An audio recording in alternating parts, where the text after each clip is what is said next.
So next நம்ம என்ன பார்க்க போகிறோம் அப்படின்னு பார்த்தீங்கன்னா ரெசிடென்ஷியல் ஸ்டேட்டஸ். என்ன இது ரெசிடென்ஷியல் ஸ்டேட்டஸ் அப்படின்னு கேட்டிங்கன்னா, ஒரு பர்சன் டேக்ஸ் பே பண்ணணும்.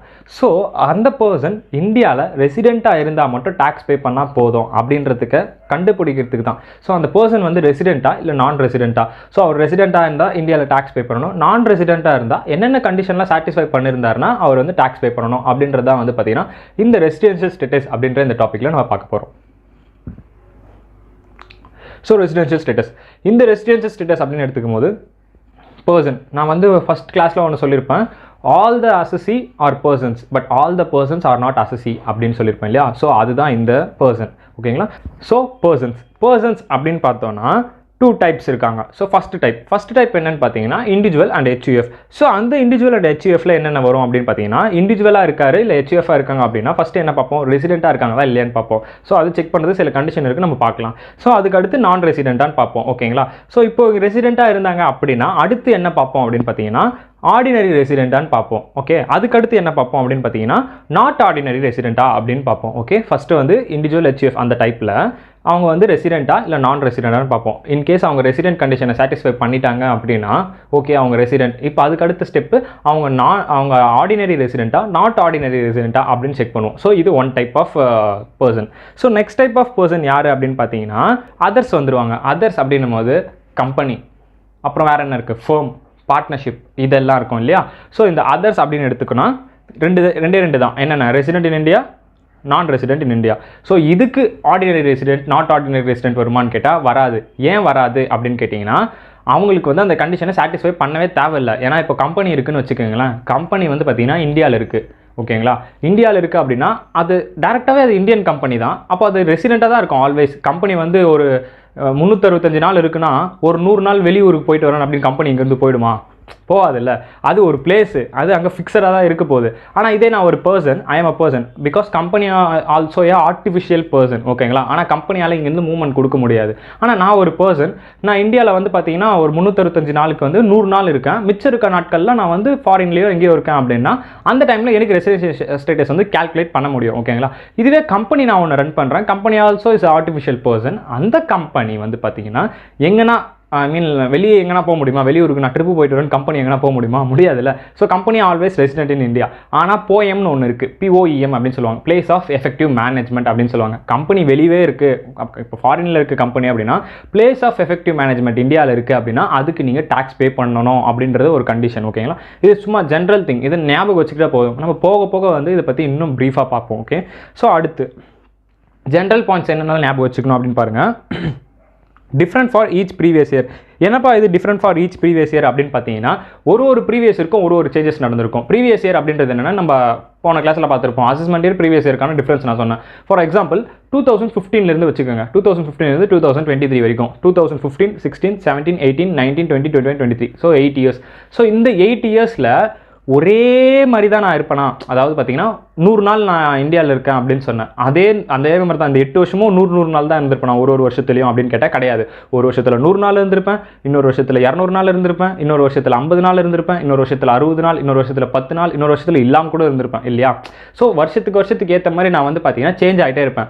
ஸோ அதே கான்ஸ்டண்ட்டாக நான் வந்து 100 நாள் தான் கரெக்டாக மெயின்டைன் பண்ணுவான்னு கேட்டால் அதெல்லாம் கிடையாது இல்லையா. ஸோ அதுதான் வந்து பார்த்தீங்கன்னா different for each previous year. So அதுக்கடுத்து single status for each source of income. இது என்னப்பா single status for each source of income அப்படின்னு கேட்டிங்கன்னா என்ன, ஃபஸ்ட்டு வந்து இந்தியாவில் ஒரு ஹவுஸ் ப்ராப்பர்ட்டி வச்சிருக்காரு அண்ட் அந்த பர்சன் வந்து பார்த்தீங்கன்னா ரெசிடென்ட் இன் இந்தியா. ஸோ அந்த ஹவுஸ் ப்ராப்பர்ட்டி வந்து இன்கம் வந்து ரிசீவ் பண்ணுறாரு. ஓகேங்களா. ஸோ இப்போ என்ன ஆச்சு, ஜென்ரலாக இன்கம் ரிசீவ் பண்ணுறாரு, அவர் டேக்ஸ் பே பண்ணணும். அடுத்து இன்னொரு இதில் வந்து பார்த்தீங்கன்னா பிஸ்னஸ் பண்ணுறாரு, PGBP, business or profession and profit and gains. So அதில் வந்து பார்த்தீங்கன்னா அவருக்கு ஒரு இன்கம் வருது. அந்த இன்கம்மை வந்து நான் ரெசிடென்ட் அப்படின்னு அவரால் சொல்ல முடியாது. ஒரு இன்கமில் அவர் ரெசிடென்ட் ஆகிட்டார் அப்படின்னா, ஹவுஸ் ப்ராப்பர்ட்டி ஹெட் கீழே அவர் ரெசிடென்ட் ஆகிட்டார், ஹவுஸ் ப்ராப்பர்ட்டி இன்கமுக்கு அவர் ரெசிடென்ட் ஆகிட்டார் அப்படின்னா அதுக்கப்புறம் அவர் என்ன தான் இன்கம் ரிசீவ் பண்ணாரோ வேறு எதனா சோர்ஸஸ்லேருந்து ரிசீவ் பண்ணியிருந்தாலுமே அவர் டீம்டு டு பி ரெசிடென்ட் தான். ஓகேங்களா. ஏன்னா ஒரு சோர்ஸில் அவர் ஆல்ரெடி ரெசிடென்ட் ஆகிட்டார். ஸோ அதுதான் வந்து பார்த்தீங்கன்னா சிங்கிள் ஸ்டேட்டஸ். ஸோ எத்தனை சோர்ஸ் ஆஃப் இன்கம் இருந்தாலுமே அவர் ஒரே சிங்கிள் ஸ்டேட்டஸ் தான். அவர் ரெசிடென்ட்னா இஸ் பிகம் ரெசிடென்ட். ஸோ இன்னொரு சோர்ஸ் ஆஃப் இன்கமுக்கு அவர் நான் ரெசிடென்ட் அப்படின்னு கணக்கெலாம் காமிக்க முடியாது. ஓகேங்களா. ஸோ இந்த மாதிரி தில்லுமுள்ளு வேலைலாம் பண்ணக்கூடாது அப்படின்றதுக்காக தான் இதெல்லாம் கொடுத்துருக்கானுங்க. ஸோ நெக்ஸ்ட் என்னன்னு பார்த்தீங்கன்னா இம்பாக்ட் ஆஃப் சிட்டிசன்ஷிப். ஸோ இந்த சிட்டிசன்ஷிப் என்ன இம்பாக்ட் ஆகும் அப்படின்னு கேட்டால் சிட்டிசன்ஷிப் வேறு, ரெசிடென்ஷியல் ஸ்டேட்டஸ் வேறு. சிட்டிசன்ஷிப்னா நம்ம இங்கே பிறந்தோம், க்ரீன் கார்டு நம்மளுக்கு ஆதார் கார்டு மாதிரி அமெரிக்காவில் க்ரீன் கார்டெலாம் இருக்கு இல்லையா, ஸோ அந்த மாதிரி சிட்டிசன்ஷிப் வந்து சேஞ்ச் ஆக சான்சஸ் இருக்குது. ஆனால் ரெசிடென்ஷியல் ஸ்டேட்டஸ் அப்படி கிடையாது. ஒரு கண்டிஷன் கொடுத்துருப்பான், 182 days நீங்கள் இங்கே இருந்தீங்கன்னா நீங்கள் டேக்ஸ் பே பண்ணணும் அப்படின்ற ஒரு கண்டிஷன் இருக்கும். அந்த கண்டிஷனை நீங்கள் சாட்டிஸ்ஃபை பண்ணாலே நீங்கள் ரெசிடென்ட் தான், நீங்கள் இங்கே சிட்டிசனாக இருக்கணும்லாம் அவசியம் இல்லை. இப்போ for example green card holder வந்து பார்த்தீங்கன்னா இந்தியாவுக்கு வராரு, அவர் 182 நாள் இந்தியாவில் இருந்துட்டார் அப்படின்னா அவர் டேக்ஸ் பே பண்ணி தான் ஆகணும். ஓகேங்களா, அண்டர்ஸ்டாண்ட், உங்களுக்கு புரியுதா? ஸோ இதில் இன்னும் நிறைய கண்டிஷன், இந்த 182 daysன்றது ஒரு எக்ஸாம்பிளுக்காக சொன்னேன், இன்னும் நிறைய எக்ஸட்ரா கண்டிஷன்ஸ்லாம் இருக்குது. அந்த கண்டிஷன்ஸ்லாம் சாட்டிஸ்ஃபை பண்ணாங்க அப்படின்னா அவங்க வந்து பார்த்தீங்கன்னா டேக்ஸ் வந்து இந்தியாவில் பே பண்ணுற மாதிரி வரும். ஸோ அதுக்கடுத்து கண்ட்ரி ஸ்பெசிஃபிக். இந்த கண்ட்ரி ஸ்பெசிஃபிக் அப்படின்றது என்ன அப்படின்னு பார்த்தீங்கன்னா, சில பேர் வந்து உலகம் சுற்றும் வாலிபனாக இருப்பாங்க, அதாவது எந்த கண்ட்ரியுமே டேக்ஸ் பே பண்ணாமல். இப்போ நான் ஒரு எக்ஸாம்பிள் சொன்னேன், 182 நாள். ஸோ இதை வந்து ஒரு சிலர் வந்து லூப் ஹோலாக யூஸ் பண்ண முடியும். எப்படி யூஸ் பண்ண முடியும்னா, இந்த கண்ட்ரியில் ஒரு 50 நாள், அடுத்து இன்னொரு கண்ட்ரியில் இன்னொரு 50 நாள், இன்னொரு கண்ட்ரியில் ஒரு 50 நாள். ஸோ அப்படி இருக்கும்போது எந்த கண்ட்ரிலுமே அவர் வந்து பார்த்தீங்கன்னா ரெசிடென்ட்டே இல்லை அப்படின்னு சொல்லிடுவாங்க இல்லையா. ஸோ அப்போ அங்கே என்ன நடக்கும், அவர் டேக்ஸே பே பண்ணுவாங்க, ஆனால் அவர் ஊராக சுற்றி இருப்பார், அங்கங்கே சம்பாதிப்பார், ஆனால் அவர் தான் அதுக்கு ஓனராக இருப்பார், டேக்ஸ் பே பண்ண மாட்டார். அந்த மாதிரி சமயத்தில் அவர் ஒரு வேளை இந்தியன் சிட்டிசனாக இருந்தார் அப்படின்னா, அண்ட் தென் இவர் யார் எந்த கண்ட்ரிலையும் டேக்ஸ் பே பண்ணலை அப்படின்னா, it's will be deemed to be resident in India. அவர் டீம் டு பி ரெசிடென்ட், ஏன்னா அவர் இந்தியன் சிட்டிசன். அதே மாதிரி அவர் வேறு எந்த கண்ட்ரிலையும் பே பண்ணல டேக்ஸ் அப்படின்னா, அவர் எத்தனை கண்ட்ரிலேருந்து எங்கெங்கெல்லாம் இன்கம் வருதோ அதுக்கு எல்லாத்துக்குமே அவர் இந்தியாவில் டேக்ஸ் பே பண்ணி தான் ஆகணும். Because is a citizen in India and not tax payer in any other countries. ஓகேங்களா. ஸோ அடுத்து என்ன பார்ப்போம் அப்படின்னு பார்த்தீங்கன்னா, determination of residential status. So இவரோட நான் சொல்லிட்டு இருந்தேன் இல்லையா, இவங்க ரெசிடென்ட்டா, இவங்க நான் ரெசிடென்ட்டா, இவங்க ஆர்டினரி ரெசிடென்ட்டா, நாட் ஆர்டினரி ரெசிடென்ட்டா, இதெல்லாம் எப்படி கண்டுபிடிக்கிறது அப்படின்றதான கண்டிஷனுக்கு இப்போ தான் வரும். ஸோ என்ன கண்டிஷன் அப்படின்னு பார்த்தீங்கன்னா, இண்டிவிஜுவல் அண்ட் HUF ரெசிடென்ட்டா நான் ரெசிடென்ட்டான்னு கண்டுபிடிக்கிறதுக்கு. ஓகேங்களா, இண்டிவிஜுவல் HUFக்கு தான். Okay, section 6 sub clause 1. So அடுத்து resident in India. Okay, and individual is said to be resident in India if is satisfied any one of the following condition. கொடுத்துருக்கக்கூடிய கண்டிஷனில் எதனா ஒரு கண்டிஷனை வந்து பார்த்தீங்கன்னா சாட்டிஸ்ஃபை பண்ணிட்டாங்க அப்படின்னா அவங்க வந்து ரெசிடென்ட் இன் இந்தியா அப்படின்னு நம்ம சொல்லிடுவோம். ஓகேங்களா, அது என்னென்ன கண்டிஷன் அப்படின்னு பார்த்தீங்கன்னா, is in India in the previous year for a period of 182 days or more. இப்போ அவர் வந்து 182 days ஆர் மோர் வந்து சாட்டிஸ்ஃபை பண்ணியிருக்கணும் அப்படின்றத பார்த்தோம். ஸோ இப்போ ப்ரீவியஸ் இயர் அப்படின்னு பார்த்தோம்னா, இப்போ இந்த வருஷத்துக்கான ப்ரீவியஸ் இயர் என்ன, 2021, 22. அப்போ நம்ம என்ன அசஸ்மெண்ட் இயரில் இருக்கோம், 2022, 23 அப்படின்ற அந்த அசஸ்மெண்ட் இயரில் இருக்கும் இல்லையா. ஸோ அந்த ப்ரீவியஸ் இயர் அப்படின்னும் போது 2021, 22 இதில் யார் 182 days இருந்திருக்காங்களோ அவங்க வந்து ரெசிடென்ட் இன் இந்தியா, அவங்க வந்து டேக்ஸ் பே பண்ணணும். ஓகேவா, உங்களுக்கு அண்டர்ஸ்டாண்டிங் புரியுதா? ப்ரீவியஸ் இயர் அப்படின்னு எடுத்துக்கிட்டோம்னா இந்த வருஷத்துக்கு வந்து நம்மளுக்கு அசஸ்மெண்ட் இயர், அதாவது 2022 to 23 இது அசஸ்மெண்ட் இயர், அதாவது நம்ம டேக்ஸ் பே பண்ணுற இயராக இருக்குது அப்படின்னா இதுக்கு முந்தின இயர் ப்ரீவியஸ் இயர். அப்போ இதுக்கு முந்தின இயர் ப்ரீவியஸ் இயர்னா 2021 to 22 it's our previous year. அந்த ப்ரீவியஸ் இயரில் நீங்கள் ரெசிடென்ட்டாக இருந்தீங்க அப்படின்னா தான் இந்த இயர், அந்த ப்ரீவியஸ் இயரில் நீங்கள் ரெசிடென்ட்டாக இருந்தீங்க அப்படின்னா தான் இந்த இயரில் நீங்கள் வந்து டேக்ஸ் வந்து பே பண்ணணும். ஓகேங்களா. ஸோ அடுத்து ஆர், அந்த ஆர் கண்டிஷனை ரவுண்ட் பண்ணிக்கோங்க. It's or condition, and condition கிடையாது, ரெண்டுத்தையும் சாட்டிஸ்ஃபை பண்ணாமல் கிடையாது, அண்டு கண்டிஷன் கிடையாது, ஆர் கண்டிஷன். ஓகே. ஸோ அடுத்து is in India for a period of 60 days or more during the previous year and 365 days or more during the 4 previous immediately preceding the relevant previous year. ஓகே, என்னடா அப்படியே சுத்தாதீங்க, ஒன்றுமே கிடையாது. இப்போது இந்த assessment year நான் என்ன சொன்னேன், 2022 to 23. அதுக்கான ப்ரீவியஸ் இயர் என்னன்னு சொன்னேன், 2021 to 22. ஸோ இப்போ இந்த ப்ரீவியஸ் இயரில் நம்ம ஃபஸ்ட் கண்டிஷன் என்ன பார்த்தோம், 182 days சாட்டிஸ்ஃபை பண்ணிருக்குன்னு பார்த்தோம். இப்போ ரெண்டாவது கண்டிஷன் என்னன்னா, அந்த 182 daysக்கு பதிலாக 60 days அவங்க இருந்தாங்க அப்படின்னா ஓகே போதுமான அளவு அப்படின்னு சொல்லிட்டான். ஆனால் அது கூட சேர்த்து இன்னொன்று கொடுத்துருக்கான், அண்டு அப்படின்னும் போது இப்போ இங்கே பார்த்துக்குங்க. இப்போ நம்மளோட அசஸ்மெண்ட் இயர் என்ன, 2022 to 23 முடிஞ்சு. அப்போ அதுக்கான ப்ரீவியஸ் இயர் என்ன, 2022 to 21. So it's our previous year. So இந்த ப்ரீவியஸ் இயரில் என்னன்னு சொல்லிட்டான், 2021 to 22ல் நீங்கள் வந்து 60 days இருந்தால் போதும் அப்படின்னு சொல்லிட்டான். அது கூட சேர்த்து அண்டு கண்டிஷன் ஒன்று கொடுத்துருக்கான். அண்டு கண்டிஷன் என்னன்னா, இதுக்கு முன்னாடி இருக்கக்கூடிய 4 previous year, இதுக்கு முன்னாடி இருக்கக்கூடிய 4 previous year அப்படின்னு என்ன பார்ப்போம், 2020 to 21, 2019 to 20, 2018 to 19, 2017 to 18. So இந்த மாதிரி 4 years இருக்கு இல்லையா, இந்த 4 yearsல ஒன்றா இந்த 4 yearsம் சேர்த்து ஓவராலாக, ஃபார் எக்ஸாம்பிள் இந்த இயரில் வந்து days இருக்காரு, அடுத்து இருக்க இயரில் வந்து ஒரு 30 days இருக்காரு, அதுக்கு அடுத்து இருக்க இயரில் ஒரு 200 days இருக்காரு. ஓகேங்களா. ஸோ 10 + 30 + 200, அதுக்கு அடுத்து இருக்கக்கூடிய இயரில் வந்து பார்த்தீங்கன்னா ஒரு 150 days இருக்காரு. ஸோ ஓவராலாக இப்போ நீங்கள் ஆட் பண்ண போகிறீங்க, 150 + 200 இட்ஸ் 350, 350 + 30 380, 390. ஸோ ஓவராலாக வந்து பார்த்தீங்கன்னா ஒரு 390 days வந்து பார்த்தீங்கன்னா இப்போ இந்த 4 yearsல இந்தியாவில் இருந்திருக்காரு. ஓகேங்களா. ஸோ அந்த கண்டிஷன் என்ன, 365 days or more. So previous இயரில் 60 days இருந்துட்டாரு சாட்டிஸ்ஃபைட், அண்டு கண்டிஷனையும் இந்த 4 வருஷத்தில் வந்து பார்த்தீங்கன்னா சாட்டிஸ்ஃபை பண்ணிட்டாரு. எத்தனை நாள் இருக்காரு? 390 டேஸ் இருக்காரு. ஆனால் இங்கே எவ்வளோ தான் இருந்தால் போதும் சொல்லிட்டான், 365 டேஸ் இருந்தால் போதும் சொல்லிட்டான். அப்போ இந்த கண்டிஷன் அவர் சாட்டிஸ்ஃபை பண்ணுறாரு அப்படின்னா அவர் வந்து ரெசிடென்ட் இன் இந்தியா அப்படின்னு நீங்கள் சொல்லிடுவீங்க. ஓகே, அண்டர்ஸ்டாண்டிங் உங்களுக்கு புரியுதா? அதாவது 2 கண்டிஷன் இருக்குது, 2 கண்டிஷனுமே 6 கண்டிஷன். ஒன்று இதை நீ சாட்டிஸ்ஃபை பண்ணு, இல்லை அதை நீ சாட்டிஸ்ஃபை பண்ணு அப்படின்றது தான். ஒன்றுக்கு ஒன்று வந்து அண்ணன் தம்பிங்க மாதிரி சண்டை போட்டுக்காது, தனித்தனி, இது வேறு அது வேறு, இன்டர்டிபெண்டென்ட்லாம் கிடையாது. ஓகேங்களா? ஸோ இப்போ tax point, given condition are alternative in nature, that is assessee need to satisfy any one condition. நான் சொன்ன மாதிரி ஸோ இந்த 2 கண்டிஷனை யார் சாட்டிஸ்ஃபை பண்ணலையோ அவங்க நான் ரெசிடென்ட் அப்படின்னு சொல்லிடுவாங்க. So section 6 sub clause 1 shall be treated as non resident in India. So இந்த 2 கண்டிஷன் யார் சாட்டிஸ்ஃபை பண்ணலையோ அவங்க நான் ரெசிடென்ட். அவ்வளோதாங்க, சிம்பிள்.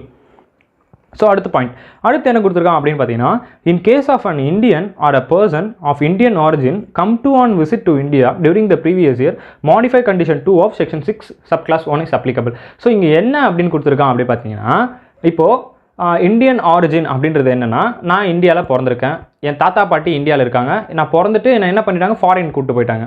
ஓகேங்களா? என்னோடய தாத்தா பாட்டி இங்கே இருக்காங்க அப்படின்னா நான் இந்தியாவை விசிட் பண்ணுறதுக்கு வருவேன் இல்லையா, நம்ம வெக்கேஷன்லாம் ஆச்சுன்னா இந்தியாவை விசிட் பண்ணுறதுக்கு வருவோம் இல்லையா. ஸோ அவங்களுக்கு என்னென்ன அப்படின்ற ஒரு மாடிஃபை கண்டிஷன் கொடுத்துருக்கான். ஸோ அது என்ன அப்படின்னு பார்த்தோன்னா, கேஸ் ஃபஸ்ட்டு கேஸ் என்ன, ஃபஸ்ட் கேஸ் அப்படின்னு பார்த்தோன்னா, is total income other than income from foreign sources exceed 15 lakhs during the previous year. அதாவது என்னென்னா, நான் ஃபாரினில் இருக்கேன், நான் வந்து இந்தியாவை விசிட் பண்ண வரேன், என் தாத்தா பாட்டி இங்கே இருக்காங்க, எங்கள் தாத்தா பாட்டி என்ன பண்ணுறாங்க, எல்லா இன்கமும் இங்கே இந்தியாவில் வர இன்கம்லாம் எனக்கு தந்துடுறாங்கன்னு வச்சுக்கோங்களேன். ஸோ அந்த ஃபாரின் சோர்ஸ் இன்கம்மை தவிர்த்து இந்தியாவிலேருந்து வரக்கூடிய இன்கம் 15 lakhs தாண்டி இருக்குது. அதே சமயம் நான் வந்து சும்மா விசிட் பண்ணிட்டு மட்டும் போகிறேன் இந்தியாவுக்கு அப்படின்னா அதுக்கு எனக்கான கண்டிஷன் என்னன்னா, is in India for a period of 120 days or more but less than 180 days. அதாவது நான் இந்தியாவில் 120 days இருந்தாலே போதும். அதுக்கப்புறம் during the previous year for 365 days or more days during 4 previous year immediately preceding the relevant previous year. So நம்ம அங்கே பார்த்தோம் இல்லையா, அந்த 60 days கண்டிஷனில் relevant previous yearனு ஒரு 4 years, அந்த 4 yearsல அதே சேம் கண்டிஷன் 365 days நான் சாட்டிஸ்ஃபை பண்ணியிருக்கணும். அண்ட் தென் ப்ரீவியஸ் இயரில் 120 days இருந்துக்கணும். அதாவது 182 daysக்கு பதிலாக 182 days இருந்தால் போதும் அப்படின்னு சொல்லிட்டானுங்க. ஓகேங்களா? அதாவது 182 days பதிலாக 120 days இருந்தால் போதும் அப்படின்னு சொல்லிட்டானுங்க. ஓகேங்களா? ஸோ இதை நான் சாட்டிஸ்ஃபை பண்ணிட்டேன் அப்படின்னாலே நான் வந்து ரெசிடென்ட் இன் இந்தியா. ஸோ அதுக்கு அடுத்த case, is total income other than income from foreign sources does not exceed 15 lakhs during the previous year. In case என்னோட ஃபாரின் இன்கம் தவிர்த்து என்னோட இந்தியன் இன்கம் வந்து பார்த்தீங்கன்னா 15 lakhs கம்மியாக இருக்குது அப்படின்னா என்ன அப்படின்னு பார்த்தீங்கன்னா, is in India for a period of 180 days or more during the previous year and for 365 days or more days during the 4 previous immediately preceding the relevant previous year அப்படின்னு சொல்லிட்டான். அதாவது 120 days பார்க்க வேணாம், 60 daysலாம் பார்க்க வேணாம், 182 days பார்க்கணும். 182 days பார்த்துட்டு and then relevant previous இயரில் 4 yearsல வந்து பார்த்தீங்கன்னா நான் வந்து 365 days இருந்திருக்கணும், அந்த சேம் கண்டிஷன். இதை நான் சாட்டிஸ்ஃபை பண்ணிட்டேன் அப்படின்னா ஐ ஆம் அ ரெசிடென்ட் இன் இந்தியா. அதாவது எதனால நான் ரெசிடென்ட் ஆகிறேன்னா, நான் வந்து இங்கே பிறந்துட்டுனே ஃபாரின் போயிட்டேன், என்னோட தாத்தா பாட்டி பூர்வீகம்லாம் இங்கே இருக்குது. ஸோ அதனால் நான் வந்து பார்த்தீங்கன்னா இந்தியன் ஆரிஜினில் வரேன். ஸோ நான் சும்மா விசிட் பண்ணுறதுக்கு வரேன் அப்படின்னா நான் இந்த விசிட் பண்ணுற வர டைமில் நான் எப்போ ரெசிடென்ட் எப்போ நான் ரெசிடென்ட் அப்படின்னு கன்சிடர் பண்ணுறது இந்த கண்டிஷனை வச்சு தான் வந்து பார்த்தீங்கன்னா என்ன கன்சிடர் பண்ணுவாங்க. ஓகேங்களா? ரெசிடென்ட்டாக நான் ரெசிடென்ட்டான.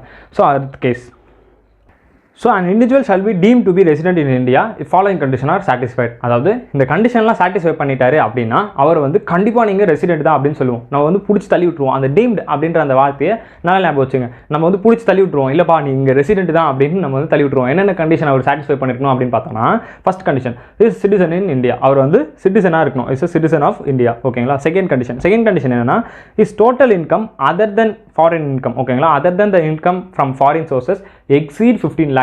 ஸோ ஃபாரின் சோர்சஸ்லேருந்து ரிசீவ் பண்ணிருக்கிற இன்கம் 15 lakhs எக்ஸீட் ஆகிருக்கணும் டியூரிங் த ப்ரீவியஸ் இயர். ஓகேங்களா? ப்ரீவியஸ் இயரில். And then he is not satisfying any of the basic condition given under section 6 subclass 1, that is 182 days or 60 days plus 365 days. ஓகேங்களா? அதாவது நம்ம section 6 subclass 1 பார்த்தோம் இல்லையா, அந்த residential ஸ்டேட்டஸ்க்கான condition, அது எதையுமே அவர் சாட்டிஸ்ஃபை பண்ணலை. ஓகேங்களா? அது மூணாவது.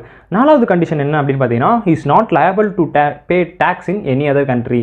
வேறு எந்த கண்ட்ரிலையும் வந்து பார்த்தீங்கன்னா அவர் டேக்ஸே பே பண்ணலை அப்படின்னா, நான் சொன்னேன் இல்லையா, ஃபஸ்ட்டே சொன்னேன், அவர் நம்ம என்ன பண்ணுவோம், it will be deem to be resident in India, நீங்கள் கட்டாயம் இங்கே டேக்ஸ் பே பண்ணி தான் ஆகணுங்க, கட்டுங்க அப்படின்னு வந்து நம்ம சொல்லிவிடுவோம். ஓகேங்களா?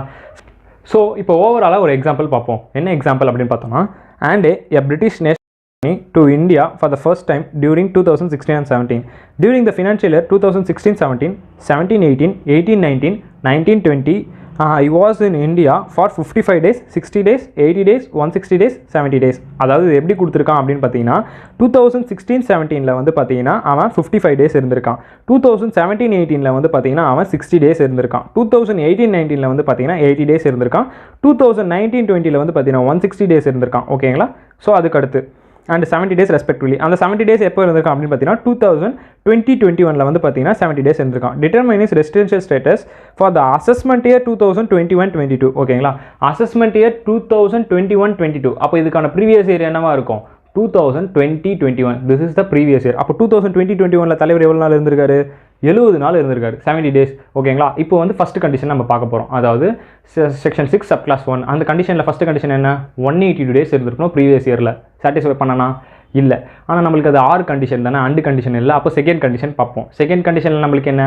60 டேஸ் இருக்கணும். அப்படி இல்லைனா ரெலவென்ட் ப்ரீவியஸ், அதாவது ரெலவென்ட் 4 ப்ரீவியஸ் இயரில் 365 டேஸ் இது ரெண்டுத்தையும் சேர்த்து இருக்கணும் அப்படின்றத பார்த்தோம். ஸோ 60 டேஸ் சாட்டிஸ்ஃபை பண்ணிட்டானா? கட்டாயம் பண்ணிட்டாரு. ஏன்னா 70 டேஸ் வந்து பார்த்தீங்கன்னா இருந்திருக்காரு. ஸோ 60 டேஸ் அதை சாட்டிஸ்ஃபை பண்ணிட்டார். இப்போ அண்டுன்னும் போது ரெலவென்ட் 4 ப்ரீவியஸ் இயரில் 365 டேஸ் இருந்திருக்கணும். ஸோ அந்த ரெலவென்ட் ப்ரீவியஸ் இயர் அப்படின்னும் போது இப்போ நம்மளுக்கு ப்ரீவியஸ் இயர் என்ன? 2020-21. அப்போ அதுக்கு முன்னாடி இருக்க வருஷம் 2019-20. இதிலிருந்து முன்ன இருக்கக்கூடிய 4 இயர்ஸ். ஓகேங்களா? ஸோ அப்படி பார்க்கும்போது 2019-20, 2018-19, 2017-18, 2016-17. ஸோ இந்த 4 ரெலவென்ட் ப்ரீவியஸ் இயரில் அவர் எவ்வளோ நாள் தாண்டி இருக்கணும்? 365 டேஸ் தாண்டி இருக்கணும். ஸோ என்னென்னு கொடுத்தான்? 55, 60, 80, 160 கொடுத்துருக்கான் இல்லையா? ஸோ இது எல்லாத்தையும் வந்து நம்ம ஆட் பண்ண போகிறோம். ஆட் பண்ணோம் அப்படின்ட்டா 355 டேஸ் வருது. ஸோ 355 டேஸ் அப்படின்னும் போது 365 டேஸை சாட்டிஸ்ஃபை பண்ணலை. 355 டேஸ் தான் வருது. என்ன? 55, 60, 80, 160 இது மூணுத்தையும் ஆட் பண்ணோம் அப்படின்னா 355 டேஸ் ஒன்லி தான் வருது. ஸோ அப்படி இருக்கும்போது இப்போ என்ன நடக்கும் அப்படின்னு பார்த்தீங்கன்னா இவர் நான் ரெசிடென்ட் அப்படின்னு சொல்லிவிடும். அதாவது மிஸ்டர் ஆண்டே இஸ் நான் ரெசிடென்ட் அப்படின்னு நீங்கள் கொடுத்துருவீங்க. ஓகேங்களா? ஸோ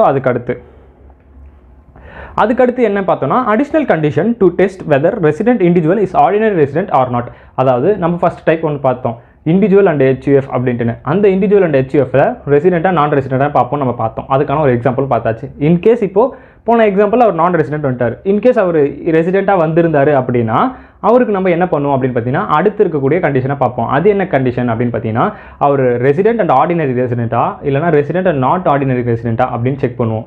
ஏன்டா இதெல்லாம் செக் பண்ணுறோம் அப்படின்னு கேட்டிங்கன்னா ரெசிடென்ட் அண்ட் ஆர்டினரி ரெசிடென்ட்டாக இருந்தார் அப்படின்னா அவர் வந்து எந்த இன்கமாக இருந்தாலும் அவர் இந்தியாவில் டாக்ஸ் பே பண்ணி தான் ஆகணும். இதுவே resident but not ordinary resident அப்படின்னா சில எக்ஸாம்ஷன்ஸ்லாம் இருக்குது. இதுக்கு நீங்கள் டாக்ஸ் பே பண்ண வேணாம் அப்படின்ற மாதிரி சில எக்ஸாம்ஷன்ஸ்லாம் இருக்குது. அதுக்காக தான் வந்து பார்த்தீங்கன்னா இதெல்லாம் நம்ம செக் பண்ணுறோம். ஓகே? ஸோ அதுக்கான condition resident and ordinary resident அப்படின்றத வந்து ஃபஸ்ட்டு பார்க்கலாம். ஸோ எப்போ அவர் வந்து ரெசிடென்ட் அண்ட் ஆர்டினரி ரெசிடென்ட் அப்படின்னு நம்ம கன்ஃபார்ம் பண்ணுவோம் அப்படின்னா if a resident individual satisfy the following 2 condition he will be treated as resident and ordinary resident in India. அவர் கீழே வரக்கூடிய கண்டிஷன் 2 கண்டிஷன்ஸ் வந்து சாட்டிஸ்ஃபை பண்ணணும். 2 கண்டிஷன் இது வந்து அண்டு கண்டிஷன், ஆர் கண்டிஷன் கிடையாது. ஓகேங்களா? நம்ம அங்கே பார்த்தது or condition section 6 sub clause 1, இது செக்ஷன் 6 சப் கிளாஸ் 6. ஓகேங்களா? ஸோ இதுக்கு வந்து பார்த்தீங்கன்னா அண்டு கண்டிஷன். அப்போது ரெண்டுத்தையுமே சாட்டிஸ்ஃபை பண்ணியிருக்கணும். அப்போ பார்த்தோன்னா first condition he has been resident in India as per section 6(1) in at least 2 out of 10 previous year. அதாவது இப்போது இங்கே நம்ம என்ன இதில் இருக்கோம்? 2022 to 23 இருக்கோம். இதிலிருந்து 10 இயர்ஸ் வரைக்கும் முன்னாடி எடுக்கிறோம் அப்படின்னா 2013. ஓகேங்களா? அது வரைக்கும் அந்த 10 இயர்ஸில் ஏதாவது ஒரு 2 வருஷத்தில் நான் ரெசிடெண்ட்டாக இருந்திருக்கணும். ஓகேங்களா? அட்லீஸ்ட் 2 இயர்ஸ், ஏதோ ஒரு 2 இயர்ஸில் I will be resident in India. ஓகேங்களா? இது ஃபஸ்ட் கண்டிஷன். ஓகே? ஸோ நான் எப்போ வேணால் இருந்திருக்கலாம். 2013 அப்படின்னும் போது 2015லையும் நான் ரெசிடெண்ட்டாக இருந்திருக்கலாம், 2018லையும் நான் ரெசிடெண்ட்டாக இருந்திருக்கலாம். ஆனால் ஏதோ ஒரு 2 வருஷத்தில் வந்து பார்த்தீங்கன்னா நான் ரெசிடெண்ட்டாக இருந்திருக்கணும். அது ஃபஸ்ட் கண்டிஷன். அது எப்படி கால்குலேட் பண்ணோம்னா as same like that section 6 sub clause 1 அந்த 182 days and then 60 and 365 days இந்த கண்டிஷனை சாட்டிஸ்ஃபை பண்ணாங்க அப்படின்னா ரெசிடென்ட் இன் இந்தியான்னு சொல்லுவோம் இல்லையா? அந்த கண்டிஷனை சாட்டிஸ்ஃபை பண்ணியிருக்கணும். ஓகேங்களா? ஏதோ ஒரு 2 வருஷத்தில். ஸோ அடுத்து ரெண்டாவது condition he has been resident in India for a period of 780 days or more during 7 previous year immediately preceding the relevant previous year. இது என்ன அப்படின்னு பார்த்தீங்கன்னா இப்போ நம்ம 2022 to 23 இருக்கோம். இப்போ இமிடியேட் ரெலவென்ட் ப்ரீவியஸ் இயர் அப்படின்னா இதுக்கு முந்தின ப்ரீவியஸ் இயர். இந்த முந்தின ப்ரீவியஸ் இயர் அப்படின்னு பார்த்தோன்னா 2021 to 22. இந்த இயர்லேருந்து 7 வருஷம் முன்னாடி 7 வருஷத்துக்கு வரைக்கும் 7 வருஷம் முன்னாடி வரைக்கும் அப்படின்னு பார்த்துட்டு அதில் ஓவராலாக 730 டேஸ் ஓகேங்களா. ஸோ நம்ம பார்த்தோம் இல்லையா ரெலவெண்ட் 4 ப்ரீவியஸ் இயர்னு ஒரு எக்ஸாம்பிள் பார்த்தோம். அதே தான் இங்கே பார்த்தீங்கன்னா ரெலவெண்ட் 7 ப்ரீவியஸ் இயர் ஓகேங்களா. ஸோ இந்த 7 ப்ரீவியஸ் இயரில் அங்கே 365 டேஸ் பார்த்தோம் 4 இயர்ஸ்க்கு, இங்கே 7 இயர்ஸ்க்கு 730 டேஸ் பார்க்க போகிறோம். ஸோ ஓவராலாக 730 டேஸை வந்து கால்குலேட் பண்ணி ஓகே இது சாட்டிஸ்ஃபை பண்ணியிருக்காரு அப்படின்னா he is a resident. So இது 2 கண்டிஷனையும் யார் சாட்டிஸ்ஃபை பண்ணுறாங்களோ is a resident and ordinary resident. ஏதாவது ஒரு கண்டிஷனை சாட்டிஸ்ஃபை பண்ணலைனாலுமே is become a resident but not ordinary resident ஓகேங்களா. ஸோ அதுதான் அங்கே கொடுத்துருப்போம் டாக்ஸ் மார்ட்டில். To be resident and ordinary resident in India, one has to satisfy at least one condition of section 6(1) and both additional condition of section 6(6) subclass 6. அதாவது section 6 subclass 1ல எதனா ஒரு கண்டிஷனை satisfy பண்ணால் போதும், செக்ஷன் 6 subclass 6ல 2 கண்டிஷனை satisfy பண்ணணும் அப்படின்னு கொடுத்துருக்கோம் டாக்ஸ் பாயிண்ட்ல ஓகேங்களா. Resident but not ordinary resident அப்படின்னா என்னன்னா இந்த 2 கண்டிஷனில் யார் வந்து சாட்டிஸ்ஃபை பண்ணலை அப்படியோ அவங்க வந்து resident but not ordinary resident அப்படின்னு சொல்லிடுவோம் ஓகேங்களா. இதுக்கான எக்ஸாம்பிள் என்னன்னு பார்த்தீங்கன்னா X game India for the first time on July 24, 2016. From July 24, 2016 to December 25, 2017 he was in India. Again he came to India on August 5, 2020 for employment purpose and left India on November 25, 2020 permanently. Determine his residential status for the previous year 2020-21 assuming he is a foreign citizen, he is an Indian citizen ஓகேங்களா. Okay so இப்போ அவர் வந்து பார்த்தீங்கன்னா August மந்த்லேருந்து November month வரைக்கும் வந்து பார்த்தீங்கன்னா 2020 இருந்திருக்காரு. So நம்மளுக்கு ப்ரீவியஸ் இயர் அப்படின்னா என்ன கொடுத்துருக்கான் 2020-21. ஸோ இது எது விழுது அந்த ஆகஸ்ட் நவம்பர் 2020-21 விழுகுது ஓகேங்களா. ஸோ அப்போது ப்ரீவியஸ் இயரில் அவர் எவ்வளோ நாள் இருக்காரு அப்படின்னு பார்க்க போகிறோம். எப்போ வந்திருக்காரு August 5 வந்திருக்காரு அப்பாச்சர் ஆன டேட் ஓகேங்களா. அப்பாச்சர் ஆன டேட்லேருந்து கேல்குலேட் பண்ண போகிறோம். ஸோ ஆகஸ்ட்டில் நம்மளுக்கு எத்தனை நாள் இருக்குது 31 டேஸ். 31 டேஸில் 4 டேஸை வந்து மைனஸ் பண்ணிங்க அப்படின்னா 27 டேஸ் வரும் இல்லையா. ஸோ ஏன் 4 டேஸை மைனஸ் பண்ண சொல்கிறேன்னா August 5 தான் வராரு. 5ன்னும் போது இந்த அப்பாச்சர் டேட்டையும் நம்ம கன்சிடர் பண்ணிப்போம். அப்போ மிச்சம் இருக்க 4 டேஸ் தான் அவர் இந்தியாவில் இல்லை. ஸோ இந்த 4 டேஸை மைனஸ் பண்ணிட்டோம் அப்படின்னா 27 டேஸ் ஆகஸ்ட்டில் இருக்கார். ஆகஸ்ட் அதுக்கப்புறம் எப்போ தான் லெஃப்ட் வரார் நவம்பர் தான் லெஃப்ட் வரார். அப்போ செப்டம்பர் மந்த் இருந்திருப்பார். September month 30 days. அதுக்கப்புறம் அக்டோபர் மந்த்தும் இருந்திருப்பார் 31 டேஸ். அதுக்கப்புறம் நவம்பர் மந்தில் எப்போ வந்து வெளியே போகிறாரு அப்படின்னா 25 இஸ் அ டிபாச்சர்.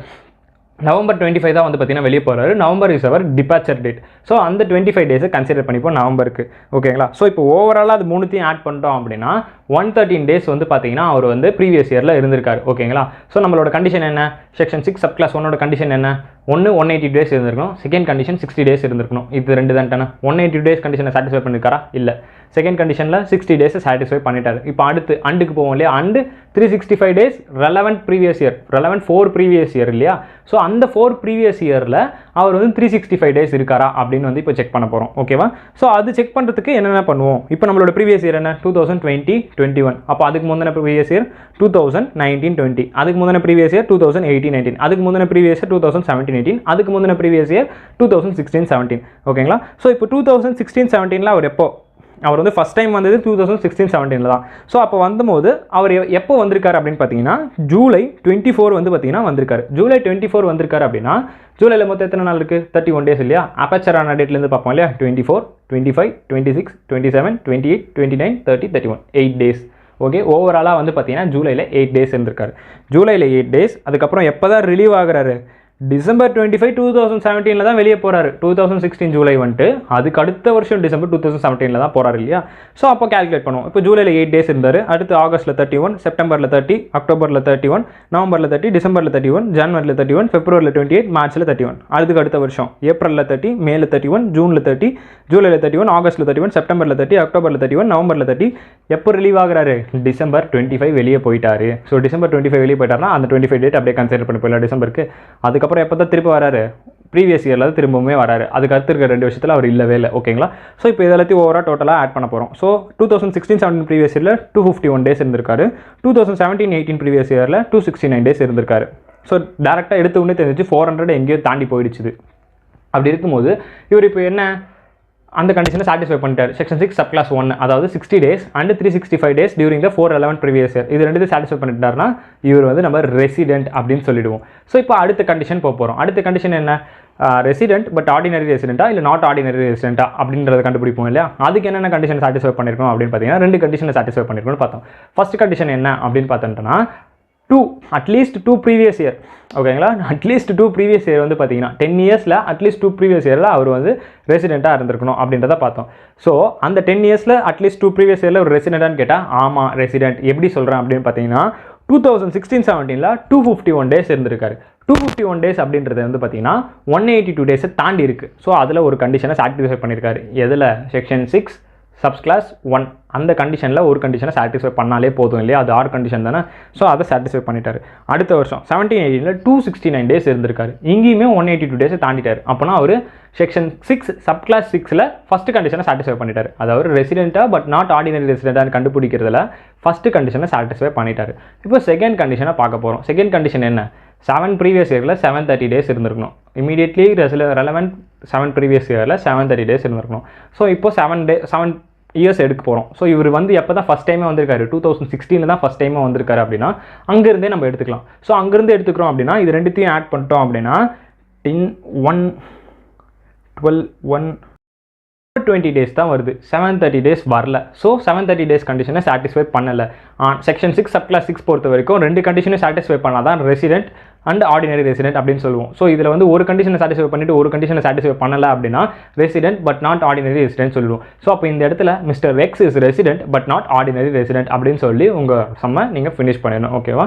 ஸோ இதுதான் வந்து பார்த்தீங்கன்னா ரெசிடென்ஷியல் ஸ்டேட்டஸ். ஸோ அவர் வந்து ஃபஸ்ட்டு ரெசிடெண்ட்டாக இல்லையான்னு கண்டுபிடிக்க போகிறீங்க. அவர் ரெசிடெண்ட்டாக இருந்தார்னா ரெசிடென்ட் அண்ட் ஆர்டினரி ரெசிடென்ட் இது ரெண்டுத்தையும் செக் பண்ண போகிறீங்க. செக் பண்ணிவிட்டு எந்தெந்த கண்டிஷன்லாம் சாட்டிஸ்ஃபை ஆகலை, எந்தெந்த கண்டிஷன்லாம் சாட்டிஸ்ஃபை பண்ணியிருக்காரு அப்படின்றதெல்லாம் பார்த்துட்டு நீங்கள் வந்து அவர் டீம்டு டு பி ரெசிடெண்ட்டாக இல்லை வந்து நான் இந்த மாதிரி கன்சிடர் பண்ணியிருக்கேன், நான் வந்து இவர் ரெசிடெண்ட்டாக கன்சிடர் பண்ணியிருக்கேன், நாட் ஆர்டினரி ரெசிடெண்ட்டாக கன்சிடர் அப்படின்ற மாதிரி உங்களோட அசம்ஷனோ இல்லை உங்களோட ஒப்பீனியனோ வந்து பார்த்தீங்கன்னா நீங்கள் எக்ஸாமில் எழுதும்போது கீழே வந்து கொடுத்துக்கலாம். ஓகேங்களா?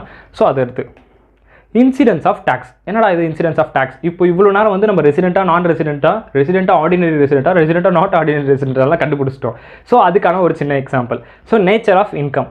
Income occurred and received outside India from a business controlled in our profession set up in India. அதாவது இன்கம் வந்து பார்த்தீங்கன்னா அவுட் சைட் இந்தியாவில் தான் அக்கூர் ஆயிருக்கு, அவுட் சைட் இந்தியாவில் தான் ரிசீவுமே ஆயிருக்கு.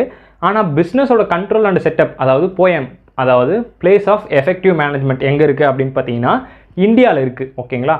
ஸோ அப்படி இருக்கும் பட்சத்தில் யாரெல்லாம் டேக்ஸ் பே பண்ணோம் அப்படின்னு பார்த்தீங்கன்னா ரெசிடென்ட் அண்ட் ஆர்டினரி ரெசிடெண்ட்டாக இருக்காருன்னா கம்பல்சரி அவர் டேக்ஸ் பே பண்ணி தான் ஆகணும். ரெசிடென்ட் பட் நாட் ஆர்டினரி ரெசிடெண்ட்டாக இருக்காரு அப்படின்னா அவருக்குமே டேக்ஸ் பே பண்ணி தான் ஆகணும். நான் ரெசிடென்ட் இருந்தாலும் நான் டாக்ஸபிள். ஓகேங்களா?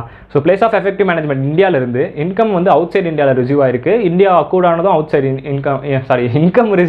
இன்கம் அக்கூர் ஆனதும் அவுட் சைட் இந்தியா அப்படின்னா அவங்க வந்து பார்த்தீங்கன்னா நான் ரெசிடெண்ட்டாக இருந்தாங்கன்னா நாட் டாக்ஸபிள். ஓகேங்களா? ஸோ அடுத்த case income accrued and received outside India from business control or profession setup outside India. ஸோ எல்லாமே வந்து பார்த்தீங்கன்னா அவுட் சைட் இந்தியாவில் இருக்குது. பிஸ்னஸ் கண்ட்ரோலுமே சரி அந்த இன்கம் அக்கூர் ஆனதும் ரிசீவ் ஆனதுமே வந்து பார்த்தீங்கன்னா இந்தியாவுக்கு அவுட் சைடில் தான் இருக்குது. ஸோ இந்த மாதிரி கேஸில் யார் வந்து டாக்ஸபிள் அப்படின்னு பார்த்தீங்கன்னா ரெசிடென்ட் அண்ட் ஆர்டினரி ரெசிடெண்ட்டாக இருக்காரு அப்படின்னா அவருக்கு கண்டிப்பாக taxable. Resident but not ordinary ரெசிடெண்ட்டாக இருக்காரு அப்படின்னா அவருக்கு டேக்ஸ் பே பண்ண வேணாம், அவர் டேக்ஸ் பே பண்ண வேண்டாம். ஸோ அதுக்கடுத்து நான் ரெசிடெண்ட்டாக இருக்காருன்னா அவர் ஜென்ரலாக நாட் டாக்ஸபிள். ஸோ உங்களுக்கு இப்போ இது அண்டர்ஸ்டாண்ட் ஆகுதா நம்ம எதுக்கு ரெசிடென்ஷியல் ஸ்டேட்டஸ் கண்டுபிடிக்கிறோன்ட்டுன்னு? ரெசிடென்ட்டான்னு கண்டுபிடிச்சிட்டு அதுக்கப்புறம் ஏன் ordinary resident not ordinary resident கண்டுபிடிக்கிறோன்னு தெரியுதா? ஸோ இப்போ இந்த செகண்ட் எக்ஸாம்பிள் என்ன சொல்லியிருக்கான் அப்படின்னு பார்த்தீங்கன்னா அவர் ரெசிடென்ட் ஆர்டினரி ரெசிடெண்ட்டாக இருக்காருன்னா அவர் மோஸ்ட் ஆஃப் த டைம் வந்து பார்த்தீங்கன்னா இந்தியாவில் தான் ஸ்பெண்ட் பண்ணியிருக்காரு. ஆனால் அவர் இன்கம் ரிசீவ் பண்ணது அவுட் சைட் இந்தியாவில். ஆனால் அவர் வந்து அனுபவிக்கிறது எங்கே தான் அனுபவிச்சிருப்பார்? கண்டிப்பாக அந்த இன்கம்கான சம்திங் அந்த ஹாப்பினஸ்லாம் எங்கே இருந்திருக்கும்? ஸோ இந்தியாவில் தான் இருந்திருக்கும். அவர் செலவு பண்ணுறது எல்லாமே இந்தியாவில் தான் இருந்திருக்கும். அதனால் அவர் ரெசிடென்ட் ஆர்டினரி ரெசிடெண்ட்டாக இருக்கார் அப்படின்னா அவர் இந்தியாவில் டேக்ஸ் பே பண்ணணும். ரெசிடென்ட் பட் நாட் ஆர்டினரி ரெசிடெண்ட்டாக இருக்கார் அப்படின்னா கொஞ்சம் நாள் தான் இருந்திருப்பார். ஸோ அந்த 10 இயர்ஸ் கால்குலேஷன்லாம் பார்த்தோம் இல்லையா, அடிஷனல் கண்டிஷன் அதெல்லாம் வந்து சாட்டிஸ்ஃபை பண்ணியிருக்க மாட்டார். அப்படி இருக்கும்போது அவர் அப்பப்போ தான் இந்தியாவுக்கு வந்திருக்காரு, ஒரு டைம் வந்திருக்காரு, அதனால் ரெசிடெண்ட்டாக ஆகிட்டார். ஸோ அந்த காரணத்துக்காக வந்து அவருக்கு நம்ம டேக்ஸ் வந்து பே பண்ணணுமா? இது வந்து வெளியே தானே வந்திருக்கு, இதுக்கு பே பண்ணணுமா? ஏன்னா அவர் மோஸ்ட் ஆஃப் த டைம் இந்தியாவில் ஸ்பெண்ட் பண்ணியிருக்கவே மாட்டார். ஸோ அதனால தான் வந்து பார்த்தீங்கன்னா ரெசிடென்ட் பட் நாட் ஆர்டினரி ரெசிடென்ட்க்கு இது டாக்ஸபிள் ஆகலை. நான் ரெசிடென்ட்டுக்கு ஜென்ரலாக டாக்ஸபிள் ஆகாது. ஏன்னா அவரே நான் ரெசிடென்ட் தான், இந்தியாவிலே இல்லை, அவருக்கு எதுக்கு நம்ம டேக்ஸ் போடணும்? ஸோ இதுதான் அண்டர்ஸ்டாண்டிங். உங்களுக்கு புரியுதா என்ன காரணம்னு? இந்தியாவை நீங்கள் எந்த அளவுக்கு வந்து அனுபவிச்சிருக்கீங்க, அது உள்ள வந்து எவ்வளோ நாள் நீங்கள் தங்கி அதை யூஸ் பண்ணியிருக்கீங்க அப்படின்றத பொறுத்து தான் டேக்ஸுமே வந்து பார்த்தீங்கன்னா நம்ம போடுவோம். ஓகேங்களா? ஸோ அதுக்கடுத்து income deemed to be accrued or arise in India. ஒரு சில இன்கம் வந்து பார்த்தீங்கன்னா இது வந்து இந்தியன் இன்கம் தான் அப்படின்னு நம்ம சொல்லுவோம். அது என்னென்ன இன்கம் அப்படின்னு பார்த்தீங்கன்னா following income are deemed to be accrued in India. Income from connection in India. India கூட எதனா ஒரு இன்கம் கனெக்ஷனில் இருக்குது அப்படின்னா அந்த இன்கம் இந்தியன் இன்கம் தான். ஓகேங்களா? So second salary earned in India. இப்போது ஃபார் எக்ஸாம்பிள் நான் ஃபாரினில் இருக்கேன், ஒரு இந்தியன் கம்பெனி ஃபாரினில் இருக்கக்கூடிய கம்பெனியில் வந்து வச்சு ஒரு ஒர்க் வாங்குது அப்படின்னா நான் அந்த கம்பெனியில் ஒர்க் பண்ணிட்டு இருக்கேன். எனக்கு கொடுக்குற இன்கம் யார் கொடுக்குறது?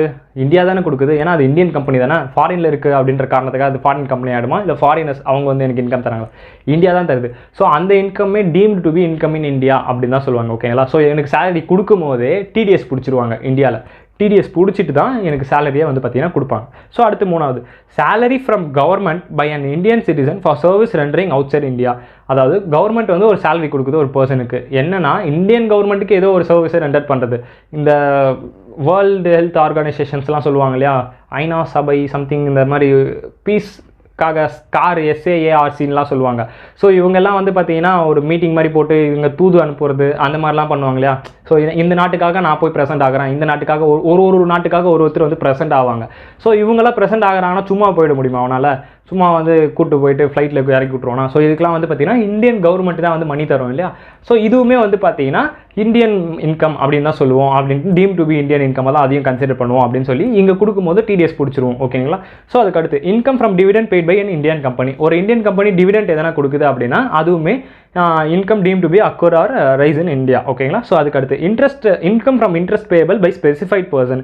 எதனா ஒரு ஸ்பெசிஃபைட் பர்சனுக்கு இன்ட்ரெஸ்ட் எதனா பே பண்ணுறீங்க அப்படின்னா அதுவுமே income due to be accrue or rise in India. அந்த ஸ்பெசிஃபைட் பர்சன் அப்படின்னா யாருன்றது நம்ம அடுத்த நெக்ஸ்ட் கிளாஸில் வரக்கூடிய கிளாஸஸில் நம்ம பார்ப்போம். ஏன்னா அது சேலரி டாப்பிக்கில் நம்மளுக்கு ஒரு பெரிய டாபிக். ஓகே, பெரிய டாபிக் இல்லை, அது ஒரு பார்ட். ஸோ அதுக்கடுத்து இன்கம் ஃப்ரம் ராயல்ட்டி. ராயல்ட்டியில் எதனா ஒரு இன்கம் இருக்குது அப்படின்னா அதுவுமே income deem to be arise or accrue in India. Royalty income அப்படின்றது நத்திங் பட் ராயல்ட்டி அப்படின்னா இளையராஜா வந்து என்ன சொல்லிட்டார் அப்படின்னா ஒரு டைமில் வந்து ஒரு கேஸ் போட்டார். என்ன கேஸ் போட்டார்னா, இப்போ அவரோட பாட்டை வந்து நான் இங்கே பாடுறேன்னு வச்சுக்கோங்களேன், தென்பாண்டி சீமையில் பாடுறேன்னு வச்சுக்கோங்களேன், நான் இங்கே பாடுறதுக்கு அவர் காசு தரணும்னு சொல்லுவார். ஏன் அப்படின்னு கேட்டிங்கன்னா அது அவரோட பாட்டு இல்லையா. அதனால் நீ வந்து எனக்கு காசு கொடுத்துருப்பா, நீ என்னோட பாட்டை பாடுற, நீ என் பாட்டை பாடி வீடியோ போடுற, அதை பார்த்து அவங்க என்டர்டெயின்மெண்ட் ஆகுறாங்க. ஆனால் நீ பாடுறது யாரோட பாட்டு? என்னோட பாட்டு தானே. அப்போ நீ எனக்கு காசு கொடு அப்படின்னு கேட்டார். ஸோ அந்த காசு கொடுன்னு கேட்டார் இல்லையா, அது ராயல்ட்டி. பிகாஸ் அவர் ஓனரு, அதை நான் யூஸ் பண்ணுறேன் அப்படின்ட்டுன்னு கேஸ் போட்டார். ஆனால் அந்த கேஸில் தோற்று போயிட்டார், அது வேறு விஷயம்.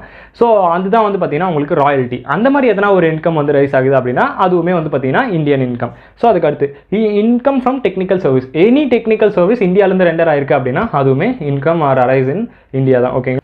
So deemed receipt of gift by non resident. அதாவது ஒரு நான் ரெசிடென்ட் இங்கேருந்து ஏதோ ஒரு கிஃப்ட்டை வந்து ரிசீவ் பண்ணுறாரு அப்படின்ட்டுனா அதுவுமே இந்தியன் இன்கமாக வந்து நம்ம கன்சிடர் பண்ணுவோம். ஓகேங்களா? ஓகே கைஸ், தேங்க்யூ ஃபார் வாட்சிங். நெக்ஸ்ட் கிளாஸில் பார்க்கலாம். தேங்க்யூ.